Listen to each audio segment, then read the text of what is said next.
March 25, 2022 ಅಂದರೆ ನಾಳೆ RRR multi language cinema ಪ್ರಪಂಚದಾದ್ಯಂತ ಏಕಕಾಲಕ್ಕೆ ತೆರೆ ಕಾಣಲಿದೆ. ರಾಜ್ಯದಲ್ಲಿ ನಮ್ಮ ಜೇಮ್ಸ್ ಚಿತ್ರಕ್ಕೆ ಗೋರಿ ಕಟ್ಟಿ ಅದರ ಮೇಲೆ ತಾಜ್ ಮಹಲ್ ಕಟ್ಟಲು ಹೋಗ್ತಾ ಇದೆ RRR ಸಿನಿಮಾ. ಈ ಚಿತ್ರಕ್ಕೆ ಗಾಂಧಿನಗರದಲ್ಲಿ ಯಾವ ಮಟ್ಟಕ್ಕೆ ಪ್ರತಿಕ್ರಿಯೆ ಇದೆ ಅಂತ ನಾವು ನೋಡೋದಾದರೆ ಪ್ರತಿಯೊಬ್ಬ ಕನ್ನಡಿಗರು ಕೂಡ ಬೆಚ್ಚಿ ಬೀಳ್ತಾರೆ. ಯಾಕಂತ ಹೇಳಿದರೆ RRR ಸಿನಿಮಾಗೆ ಗಾಂಧಿನಗರದಲ್ಲಿ ಸಿಕ್ಕಿದ್ದು ಬರೋಬ್ಬರಿ 3 ಚಿತ್ರಮಂದಿರ. ಗಾಂಧಿನಗರದ 3 ಚಿತ್ರಮಂದಿರಗಳಾದ ಭೂಮಿಕಾ, ಅಭಿನಯ ಹಾಗೂ ಅನುಪಮ ಚಿತ್ರಮಂದಿರದಲ್ಲಿ ತೆರೆ ಕಾಣಲಿದೆ. ಭೂಮಿಕಾದಲ್ಲಿ ದಿನ 6 ಪ್ರದರ್ಶನಗಳನ್ನು ನೀಡಲಾಗಿದೆ. ಬೆಳಗ್ಗೆ 5:30ಕ್ಕೆ ಆರಂಭವಾದಂತಹ ಪ್ರದರ್ಶನವಿದು. ಭೂಮಿಕಾ ಚಿತ್ರಮಂದಿರದಲ್ಲಿ ಬೆಳಗ್ಗೆ 5:30ಕ್ಕೆ ಪ್ರದರ್ಶನ ಆರಂಭವಾದರೆ ಅಭಿನಯ ಚಿತ್ರಮಂದಿರದಲ್ಲಿ ಬೆಳಗ್ಗೆ 5 ಗಂಟೆಗೆ ಪ್ರದರ್ಶನ ಆರಂಭವಾಗುತ್ತೆ. ಇದು ತೆಲುಗು ಅವತರಣಿಕೆಯ RRR ಸಿನಿಮಾದ ಕತೆ. ಇನ್ನು ಹಿಂದಿ ಅವತರಣಿಕೆಯ RR ಸಿನಿಮಾ ಇದೇ ಅಭಿನಯದಲ್ಲಿ ಬೆಳಗ್ಗೆ 9:30ರಿಂದ ಪ್ರದರ್ಶನ ಆರಂಭವಾಗುತ್ತೆ. ಒಟ್ಟು ಅಭಿನಯದಲ್ಲಿ 6 ಪ್ರದರ್ಶನ.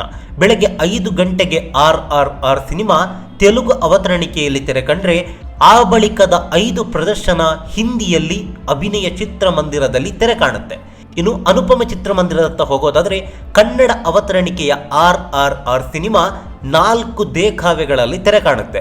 ಬೆಳಗ್ಗೆ 10 ಗಂಟೆಗೆ, ಮಧ್ಯಾಹ್ನ 1:30ಕ್ಕೆ, ಸಂಜೆ 5 ಗಂಟೆಗೆ ಹಾಗೆ ರಾತ್ರಿ 8:30ಕ್ಕೆ ಕನ್ನಡ ಅವತರಣಿಕೆಯ RRR ಗಾಂಧಿನಗರದ ಅನುಪಮ ಚಿತ್ರಮಂದಿರದಲ್ಲಿ ತೆರೆ ಕಾಣಲಿದೆ. ಇದೇ ವಿಪರ್ಯಾಸ ಅಂದರೆ ಗಾಂಧಿನಗರದ 3 ಚಿತ್ರಮಂದಿರಗಳಲ್ಲಿ RRR ಒಟ್ಟು 6+4 ಅಂದರೆ ಒಟ್ಟು 16 ಪ್ರದರ್ಶನವನ್ನು ಪರಭಾಷಾ ಚಿತ್ರಕ್ಕೆ ನೀಡಲಾಗಿದೆ. ಹೀಗಾಗಿ ಸಾಮಾನ್ಯವಾಗಿ ಒಂದು ಪ್ರಶ್ನೆ ಉದ್ಭವವಾಗುವುದು ಸಹಜ. ಅದೇನಂತ ಹೇಳಿದ್ರೆ ಗಾಂಧಿನಗರ ಅಂದರೆ ಇದು ಪರಭಾಷಾ, ಅದರಲ್ಲೂ ತೆಲುಗು ಅಡ್ಡನಾ ಎಂದು. ಯಾಕಂತ ಹೇಳಿದ್ರೆ ಪ್ರಸ್ತುತ ಗಾಂಧಿನಗರದಲ್ಲಿ ಇರೋದು ಕೇವಲ ಬೆರಳೆಣಿಕೆ ಚಿತ್ರಮಂದಿರಗಳಷ್ಟೇ. ಭೂಮಿಕಾ, ಅಭಿನಯ, ತ್ರಿವೇಣಿ ಹಾಗೂ ಅನುಪಮ ಒಟ್ಟು 4 ಚಿತ್ರಮಂದಿರಗಳಷ್ಟೇ ಉಳಿದಿವೆ. ಮೂವಿಲ್ಯಾಂಡ್ ಇತ್ತೀಚೆಗೆ ತನ್ನ ಪ್ರದರ್ಶನವನ್ನು ನಿಲ್ಲಿಸಿದ ಯಾವಾಗ ರಿಓಪನ್ ಆಗುತ್ತೋ ಗೊತ್ತಿಲ್ಲ. ಮೇನಕಾ ಅಂತೂ ಪರ್ಮನೆಂಟ್ ಕ್ಲೋಸ್ ಆಗಿದೆ. ಇನ್ನು ಸಂತೋಷ್ ನರ್ತಕಿ ಸಪ್ನ ಇದು ಒಂದು ಲಿಟಿಗೇಷನ್ನಲ್ಲಿದೆ. ಹೀಗಾಗಿ ಪ್ರಸ್ತುತ ಕೇವಲ 4 ಚಿತ್ರಮಂದಿರಗಳಷ್ಟೇ ಕಾರ್ಯನಿರ್ವಹಿಸ್ತಾ ಇದೆ. ಈ 4ರಲ್ಲಿ 3 ಚಿತ್ರಮಂದಿರ ತೆಲುಗು ಸಿನಿಮಾಗೆ ನೀಡ್ತಾರಂತ ಆದರೆ ಗಾಂಧಿನಗರ ಇರೋದು ಕರ್ನಾಟಕದಲ್ಲೋ ಅಥವಾ ಆಂಧ್ರ ಪ್ರದೇಶದಲ್ಲೋ. ಇವರಿಗೆ ಕನ್ನಡ ಚಿತ್ರಗಳಿಗೆ ಸಿನಿಮಾ ಪ್ರದರ್ಶನಕ್ಕೆ ಥಿಯೇಟರ್ ಕೊಡ್ಲಿಕ್ಕೆ ಆಗಲ್ಲ. ಅದೆಷ್ಟೋ ಕನ್ನಡ ಚಿತ್ರಗಳು ಮಲ್ಟಿಪ್ಲೆಕ್ಸ್ನಲ್ಲಿ ರಿಲೀಸ್ ಆಗುತ್ತೆ. ಇನ್ನೊಂದಿಷ್ಟು ಕನ್ನಡ ಚಿತ್ರಗಳು ಇತ್ತೀಚೆಗೆ ತೆರೆಗಂಡಂತಹ ಕೋಟಿ ನಿರ್ಮಾಪಕ ರಾಮು ಅವರ ಸಿನಿಮಾಗೆನೆ ಗಾಂಧಿನಗರದಲ್ಲಿ ಚಿತ್ರಮಂದಿರ ಸಿಕ್ಕಿರಲಿಲ್ಲ. ಆದರೆ ಇನ್ಯಾವುದೋ ರಾಜ್ಯದ ಇನ್ಯಾವುದೋ ಭಾಷೆಯ ಸಿನಿಮಾಗೆ ನಮ್ಮ ಗಾಂಧಿನಗರದಲ್ಲಿ ರೆಡ್ ಕಾರ್ಪೆಟ್, ಅದು 3 ಕನ್ನಡ ಸಿನಿಮಾ ಈ ರೀತಿ 3 ಮುಖ್ಯ ಚಿತ್ರಮಂದಿರಗಳಲ್ಲಿ ರಿಲೀಸ್ ಆಗಿದ್ದು ಉದಾಹರಣೆ ಇಲ್ಲ, ಇತಿಹಾಸನೇ ಇಲ್ಲ.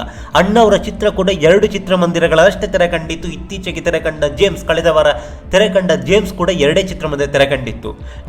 ಜೋಗಿ ಆಗಿರ್ಬೋದು, ಕುರುಕ್ಷೇತ್ರ ಆಗಿರ್ಬೋದು, ಪೊಗರು ಆಗಿರ್ಬೋದು, ಬರೀ 2 ಚಿತ್ರಮಂದಿರಗಳಷ್ಟೇ ಇದಕ್ಕೆ ಸಿಕ್ಕಿರೋದು. ಆದರೆ ಯಾವುದೋ ಪರರಾಜ್ಯದ ಪರಭಾಷೆಯ ಚಿತ್ರಕ್ಕೆ 3 ಚಿತ್ರಮಂದಿರ ಸಿಗುತ್ತೆ ಅಂತ ಹೇಳಿದರೆ ಕರ್ನಾಟಕ, ಅದರಲ್ಲೂ ಗಾಂಧಿನಗರಕ್ಕೆ ನಾಚಿಕೆಗೇಡು. ಹಾಗೆ ನೋಡಿದರೆ ಹೇಳ್ಬೋದು ಇದು 3 ಭಾಷೆಯಲ್ಲಿ ಪ್ರದರ್ಶನ ಕಾಣ್ತಾ ಇದೆ. ಅನುಪಮದಲ್ಲಿ ಕನ್ನಡದಲ್ಲಿ ತೆರೆ ಕಂಡ್ರೆ, ಭೂಮಿಕಾದಲ್ಲಿ ತೆಲುಗಲ್ಲಿ ತೆರೆ ಕಾಣುತ್ತೆ, ಆ ಕಡೆ ಅಭಿನಯದಲ್ಲಿ ಹಿಂದಿಯಲ್ಲಿ ತೆರೆ ಕಾಣುತ್ತೆ ಅಂತ. ಮೊನ್ನೆ ಜೇಮ್ಸ್ ಕೂಡ ಇದೇ ರೀತಿ 5 ಭಾಷೆಯಲ್ಲಿ ರಿಲೀಸ್ ಆಗಿತ್ತು. ಅವಾಗ ಕೂಡ ತ್ರಿವೇಣಿ ಅನುಪಮದಲ್ಲಿ ಕನ್ನಡದಲ್ಲಿ ರಿಲೀಸ್ ಆದಂತೆ ಆ ಕಡೆ ಭೂಮಿಕಾದಲ್ಲಿ ತೆಲುಗಲ್ಲಿ ಆಗಬೇಕಿತ್ತು, ಈ ಕಡೆ ಅಭಿನಯದಲ್ಲಿ ಹಿಂದಿಯಲ್ಲಿ ಮಾಡಬೇಕಿತ್ತು. ಯಾಕೆ ಮಾಡಿಲ್ಲ ಅಂದರೆ ಪರಭಾಷಿಗರಿಗೊಂದು ನ್ಯಾಯ, ಕರ್ನಾಟಕದವರಿಗೊಂದು ನ್ಯಾಯ. ನಮ್ಮ ನೆಲದಲ್ಲಿ ಇನ್ಯಾವನೋ ಬಂದು ಇಲ್ಲಿ ಅವನ ಜಂಡವನ್ನು ಊರ್ತಾನಂತಾದರೆ ನಾವುಗಳವೆಲ್ಲ ನೋಡಿಕೊಂಡು ಕೈಗಟ್ಟಿ ಚಪ್ಪಾಳೆ ತಟ್ಟಬೇಕಾ? ಟಿಕೆಟ್ ದರ ಕೂಡ ಅಷ್ಟೇ. ಅನುಪಮದಲ್ಲಿ ಬಾಲ್ಕನಿ ದರ 250 ರೂಪಾಯಿ. ಗಾಂಧಿನಗರ ಇದೇ ಕನ್ನಡ ಸಿನಿಮಾಗಾದರೆ 150 ರೂಪಾಯಿ ಅಷ್ಟೇ. ಇಲ್ಲೂ ಕೂಡ ನಮ್ಮ ಕನ್ನಡಿಗರಿಂದ ಹಗಲು ದರೋಡೆ ಆಗ್ತಾ ಇದೆ. ಅಭಿನಯದಲ್ಲಿ 250 ರೂಪಾಯಿ ಬಾಲ್ಕನಿ ದರ. ಇನ್ನು ತೆಲುಗು ವರ್ಷನ್ ಹತ್ರ ಹೋಗೋಣ. ಭೂಮಿಕೆ ಚಿತ್ರಮಂದಿರದಲ್ಲಿ ಬಾಲ್ಕನಿ ದರ 500 ರೂಪಾಯಿ, 5:30 ಪ್ರದರ್ಶನ 500 ರೂಪಾಯಿ, 8:45 ಪ್ರದರ್ಶನ 300 ರೂಪಾಯಿ, ಆಮೇಲೆ ಎಲ್ಲ 300 ರೂಪಾಯೇ ಇದೆ. ಇಷ್ಟೊಂದು ಮೊತ್ತವನ್ನು ನಮ್ಮ ಕರ್ನಾಟಕದಲ್ಲಿ ನೀಡಲಾಗುತ್ತೆ. ಇದ್ಯಾವುದೋ ತೆಲುಗಿನವನು ಕೊಟ್ಟ ಹಣ ಅಲ್ಲ, ನಮ್ಮ ಕನ್ನಡಿಗರೇ ಕೊಟ್ಟ ಹಣ. ಈ ಮಟ್ಟಕ್ಕೆ ಗಾಂಧಿನಗರದಲ್ಲಿ ತೆಲುಗು ಭಾಷಾ ಸಿನಿಮಾಗಳಿಗೆ ರೆಡ್ ಕಾರ್ಪೆಟ್ ಹಾಕಿ ನಮ್ಮ ಭಾಷಾ ಚಿತ್ರಗಳನ್ನು ಕೊಲ್ಲಲಾಗ್ತಾ ಇದೆ. ಗಾಂಧಿನಗರದಲ್ಲಿ ಒಂದು ಕನ್ನಡ ಚಿತ್ರಕ್ಕೆ 3 ಚಿತ್ರಮಂದಿರಗಳನ್ನು ಕೊಟ್ಟ ಇತಿಹಾಸ ಇದೆಯಾ? ಸಾಧ್ಯನೇ ಇಲ್ಲ. ಬರೀ 2 ಕೊಟ್ಟಿರುವಂತಹ ಉದಾಹರಣೆಗಳಿವೆ, ಅದು ಬೆರಳೆಣಿಕೆಯಷ್ಟೇ. ಆದರೆ ತೆಲುಗು ಚಿತ್ರಕ್ಕೆ 2 ಚಿತ್ರಮಂದಿರ ಸರ್ವೇಸಾಮಾನ್ಯ ಆಗೋಗಿದೆ ಗಾಂಧಿನಗರದಲ್ಲಿ. ಅಂಥದ್ರಲ್ಲಿ ಈಗ ಪ್ರಸ್ತುತ 3 ಚಿತ್ರಮಂದಿರಗಳಲ್ಲಿ RRR ಸಿನಿಮಾ ತೆರೆ ಕಾಣ್ತಾ ಇದೆ. ಇದಕ್ಕೆ ಹೊಣೆ ಯಾರು? ನಮ್ಮ ರಾಜ್ಯದಲ್ಲಿ ನಾವೇ ಅಲ್ಪಸಂಖ್ಯಾತ ಚಿತ್ರ ಪ್ರೇಮಿಗಳಾಗೋದಕ್ಕೆ ಹೊಣೆ ಯಾರು? ಬೇರೆ ಯಾರೂ ಅಲ್ಲ, ಡಿಸ್ಟ್ರಿಬ್ಯೂಟರ್ ಆಗಿರ್ಬೋದು, ಹಾಗೆ ಒಂದಿಷ್ಟು ಭಾಷಾಭಿಮಾನ ಇರದಂತಹ ಚಿತ್ರಮಂದಿರದ ಮಾಲೀಕರು ಕೂಡ ಆಗಿರ್ಬೋದು. ಬರೀ ಇದಕ್ಕೆ ಡಿಸ್ಟ್ರಿಬ್ಯೂಟರ್ ಅಷ್ಟೇ ಕಾರಣ ಅಲ್ಲ, ಭಾಷಾಭಿಮಾನ ಇಲ್ಲ ಚಿತ್ರಮಂದಿರಗಳು ಕೂಡ ಕಾರಣ. ಇನ್ನಾದರೂ ಕನ್ನಡಿಗರಿಗೆ ಎಚ್ಚೆತ್ತುಕೊಳ್ಳಬೇಕು, ಹಾಗೆ ತಮ್ಮ ಭಾಷಾಭಿಮಾನವನ್ನು ತೋರಲೇಬೇಕು. ಅದು ನವೆಂಬರ್ 1ರ ಭಾಷಾಭಿಮಾನ ಅಲ್ಲ, ನಂಬರ್ 1 ಭಾಷಾಭಿಮಾನ. ಕರ್ನಾಟಕದಲ್ಲಿ ಕನ್ನಡಿಗನೇ ಸಾರ್ವಭೌಮ, ಮತ್ಯಾರೂ ಅಲ್ಲ. ನಮಸ್ಕಾರ.